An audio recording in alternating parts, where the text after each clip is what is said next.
Salut tout le monde! On se retrouve aujourd'hui pour une nouvelle vidéo récupération en déchetterie.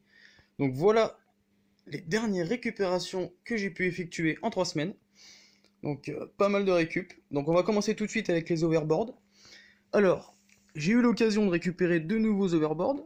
Bon, un qui est en piteux état, voilà, mais qui m'a servi pour pièce pour remettre celui-ci en route.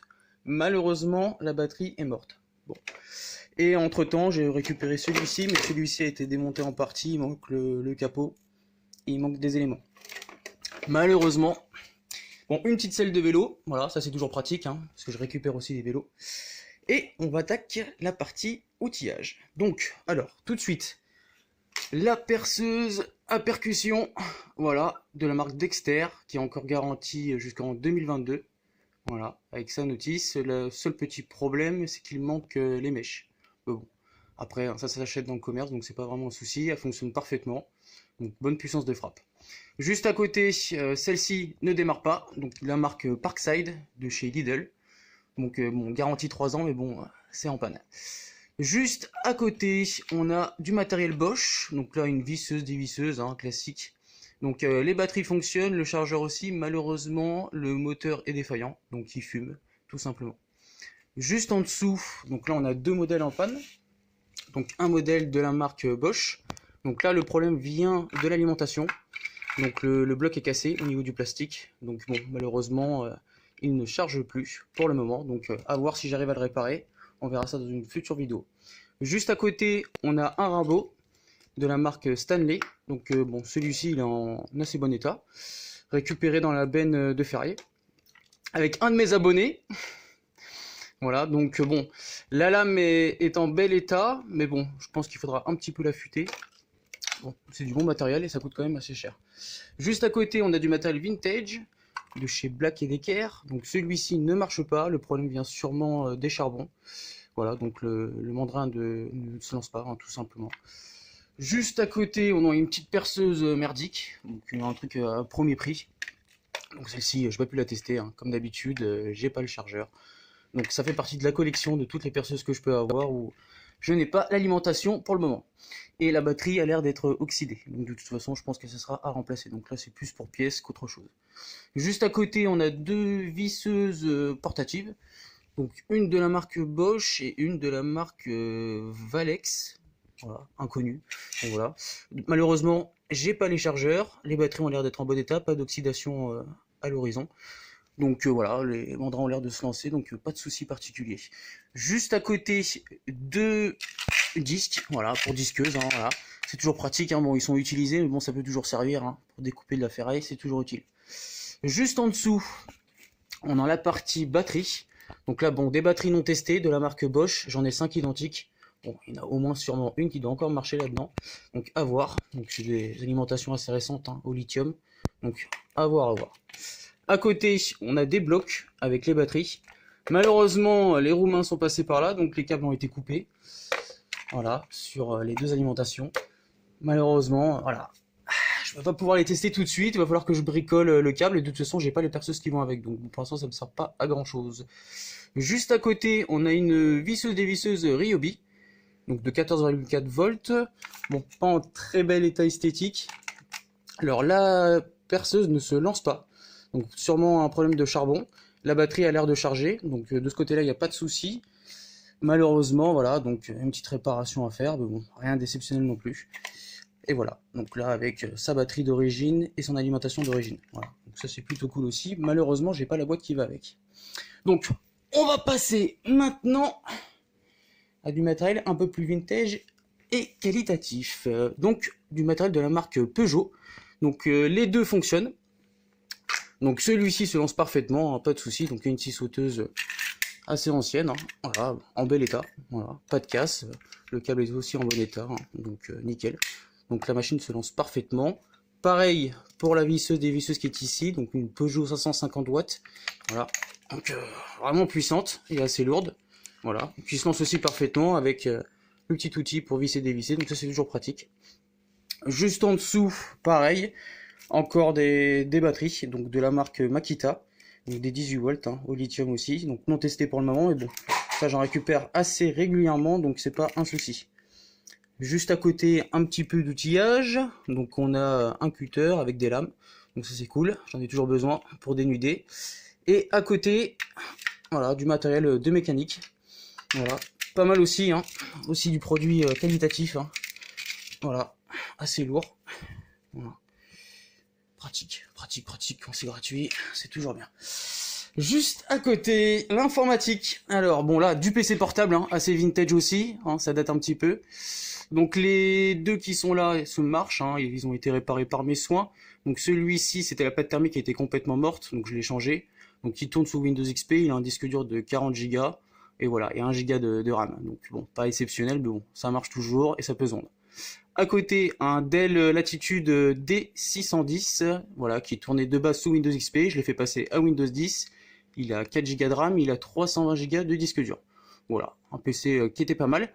Et grâce à lui que j'ai récupéré il n'y a pas si longtemps que ça, qui a la dalle détachée de son support, j'ai pu récupérer le lecteur DVD qui était compatible pour ce modèle-là. Donc ça c'est cool, ça m'a permis de le compléter entièrement.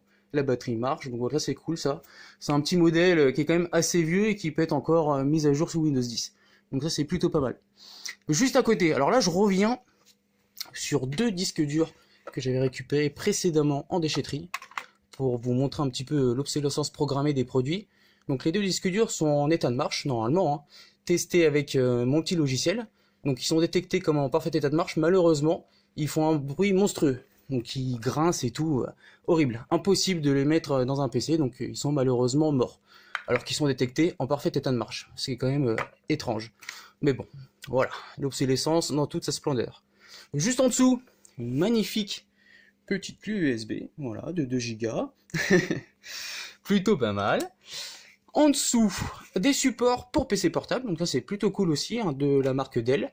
Donc celui-ci, ça va pour le modèle qui est juste là. Donc je vendrai le kit ensemble, ce qui sera plutôt pas mal, surtout que ces modèles-là étaient vendus séparément, hein, 70 € de base, donc c'est quand même pas mal. Et celui-ci est beaucoup plus récent, donc ça c'est pour des Core i3, Core i5, Core i7.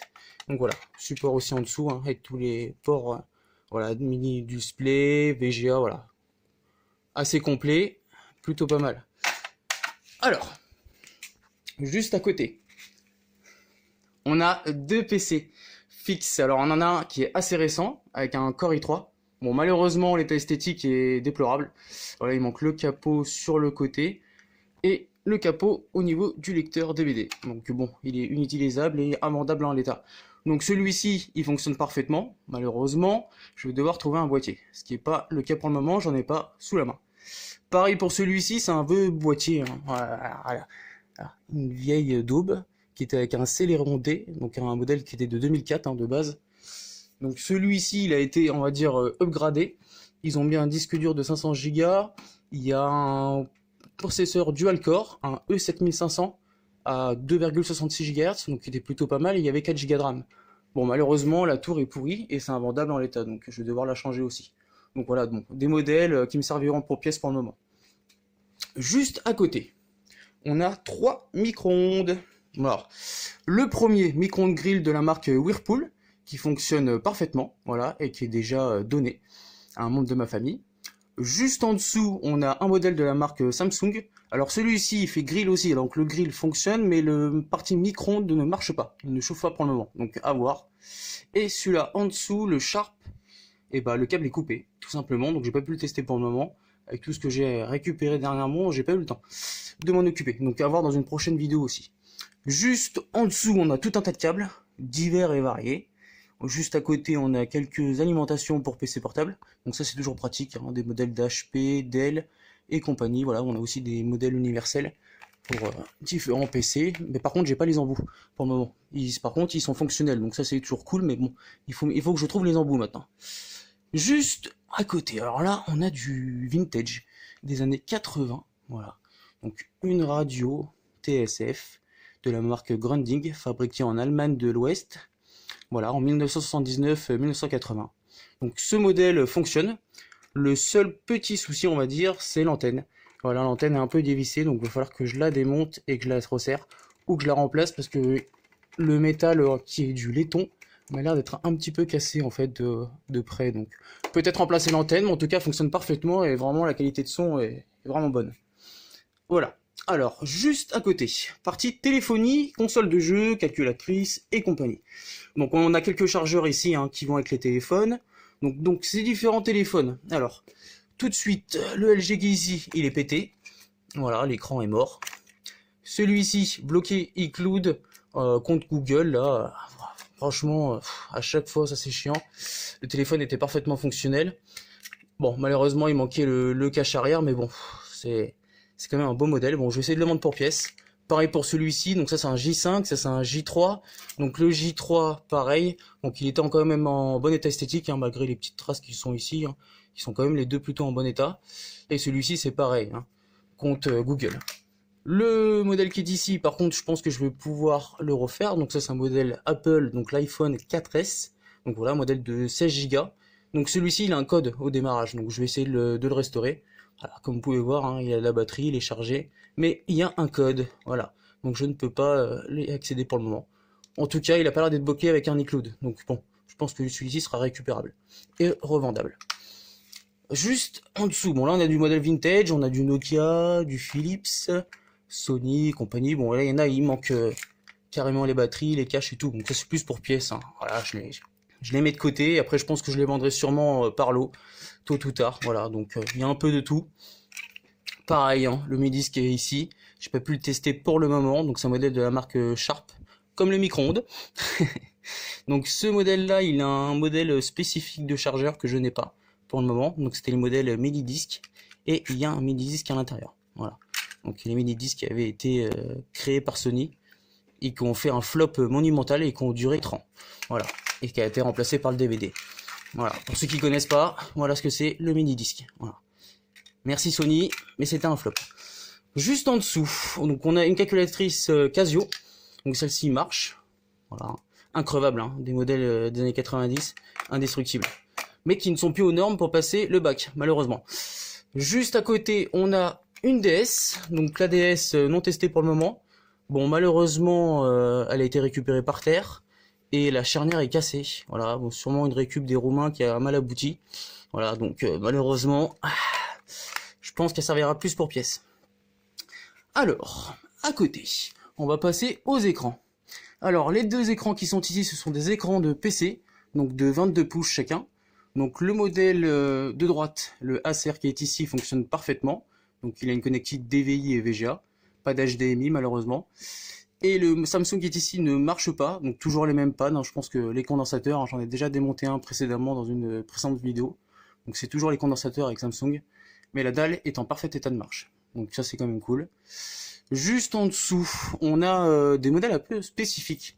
Donc on a un terminal TPE pour carte bleue, donc non testé pour le moment, j'ai pas le chargeur.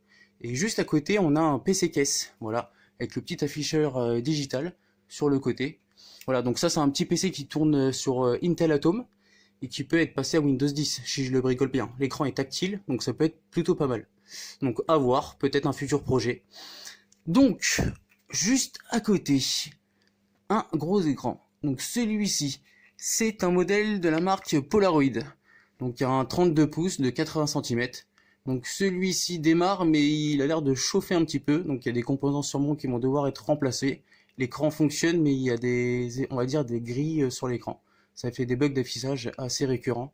Donc voilà, à voir. Et le plus gros pour la fin, donc un modèle de 48 pouces, encore de la marque Grundig. Donc celui-ci n'a pas la dalle cassée, à premier abord. Après j'ai pas pu voir plus que ça, tout simplement il ne débarre pas. Hein. Donc je pense, je soupçonne fortement un problème de LED, parce que tous ces modèles-là ont les pannes qui sont assez récurrentes, donc voilà. Juste en dessous, on a un petit destructeur de documents qui fonctionne, voilà. Donc le problème venait tout simplement au niveau des rouages, il y avait des petits bouts de plastique qui étaient coincés. J'ai débloqué les bouts, et ça fonctionne parfaitement. Juste en dessous, on a un petit décodeur de la marque Orange, voilà. Donc celui-ci, je ne l'ai pas testé pour l'instant. Je pense que je vais vendre les télécommandes, parce que les télécommandes se vendent assez facilement. Les gens cassent assez facilement leurs télécommandes, donc ça c'est toujours pratique et ça se vend une dizaine d'euros sans problème.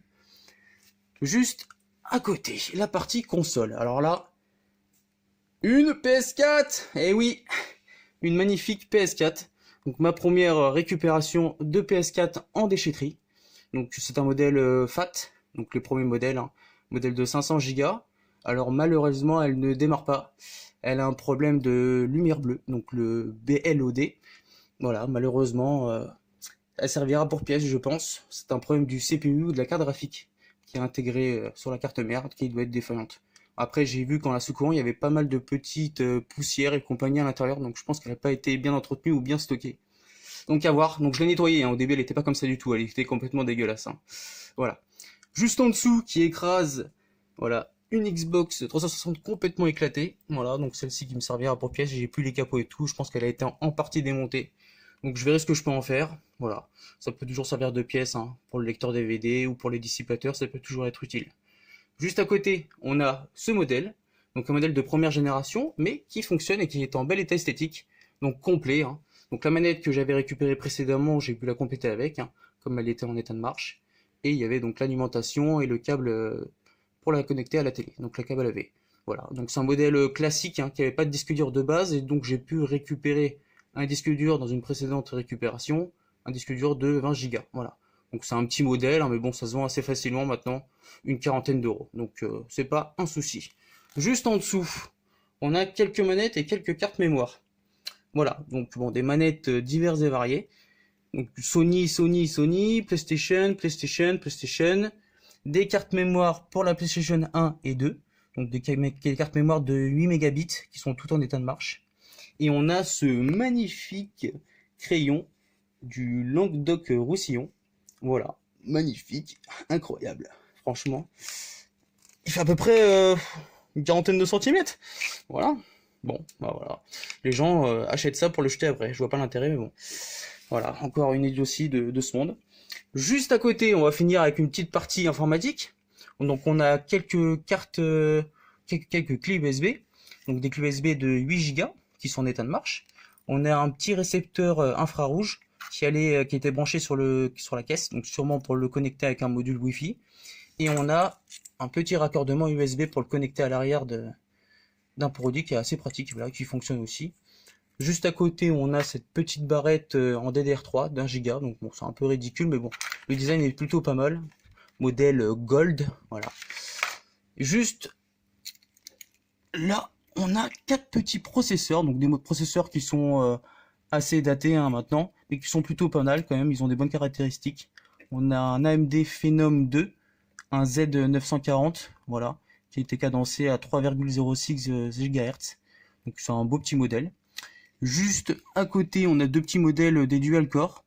Donc on a deux E5400 et on a un E5500. Donc qui sont cadencés à plus de 2 GHz chacun, donc c'est plutôt pas mal. Et on a un petit processeur, un dual core de 2005, un E2200, qui est assez faible, bon ça peut encore dépanner. Juste au-dessus, on a un petit SSD Transcend de 32 Go. Donc là c'est mon premier SSD aussi, hein, récupéré en déchetterie, il fonctionne. Donc voilà, donc ce sera sûrement mis dans une petite configuration. C'était donc installé sur un PC fixe, hein, qui est complètement défoncé, donc j'ai pu récupérer les composants. Donc il y avait donc le SSD, la carte mère, il y avait aussi la carte graphique qui est juste ici, qui fonctionne parfaitement. Il y a une connectique HDMI qui est juste là, et c'est donc ce modèle, c'est un modèle de chez Asus, et c'est là donc la EAH6670 avec 1 Go DDR3. Donc voilà, c'est un modèle assez classique, mais bon, avec un beau design. Et donc on avait le dissipateur. La carte mère, je l'ai mis dans un boîtier, je suis en train de le tester, donc je vous montrerai dans une prochaine vidéo. J'ai pas pu tout vous montrer, hein, parce que j'ai plus de place, hein, tout simplement, donc vous verrez, il y aura de futures surprises. Après on avait les petites PS2 et tout, hein, qui étaient en état de marche, hein, malgré l'état esthétique assez mauvais. Bon, il y aura quelques petites réparations à faire, hein. Sur celle-ci, il y a le capot, hein, qui est manquant sur la FAT, et sur celle-ci, il manque le petit ressort. Voilà, pour la trappe du lecteur DVD. Voilà, bon, c'est un peu bête, mais bon, quand c'est manquant, ça ne fait pas l'ouverture correctement. Voilà, vous allez voir, voilà, le truc ne se lance pas, il se met en position basse à chaque fois. Voilà, c'est tout bête, mais bon, ça garde le produit de côté, hein, je peux pas le vendre tel quel, c'est problématique. Sinon, ils sont fonctionnels, hein, y compris avec les manettes qui sont ici, hein. Et pour finir, donc la petite Wii qui est ici. Bon, j'ai pas les éléments, j'ai que le récepteur que j'avais récupéré précédemment, j'ai pas les alimentations et tout, donc j'ai pas pu le tester. Cette petite bête, voilà. Donc bon, en tout cas, hein, comme vous pouvez voir, hein, j'ai encore pas mal de boulot. Bon, ça fait déjà 20 minutes, hein. Donc bah n'hésitez pas à mettre un petit like, hein, un petit commentaire et surtout à vous abonner. On se retrouve très vite pour deux belles récup. Voilà. Ah là là, ça fait du bien. Bon allez, à plus!